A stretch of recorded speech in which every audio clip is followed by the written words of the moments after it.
সম্প্রতি বলিউডে নতুন এক ট্রেন্ড শুরু হয়েছে।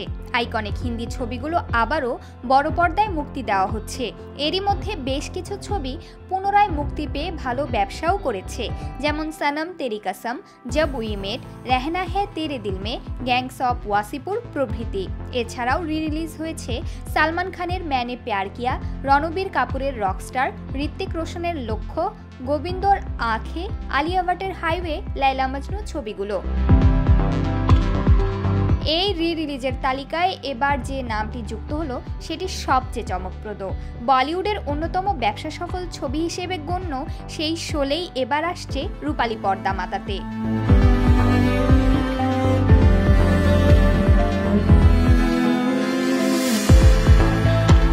মুক্তির 50 বছর পর বলিউডের ইতিহাসে সর্বকালের সবচেয়ে আইকনিক ছবিটির এই প্রত্যাবর্তন চলচ্চিত্র প্রেমীদের জন্য একটি যুগান্তকারী ঘটনা। তবে ভারতীয় দর্শকের জন্য নয়, ছবিটি ওয়ার্ল্ড প্রিমিয়ার হবে আসছে শুক্রবার ইতালির বোলোগনায় ইল সিনেমা রিট্রোভাটো উৎসবে।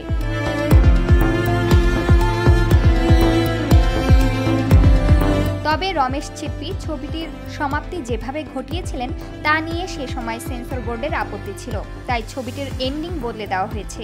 ছবিতে ঠাকুরের পা দিয়ে পিষে ভিলেন গব্বর সিংকে মারার দৃশ্যটি বদলানো হয়েছে। একজন প্রাক্তন পুলিশ অফিসারের আইন নিজের হাতে তুলে নেওয়ার দৃশ্যটি সমীচীন হয় না।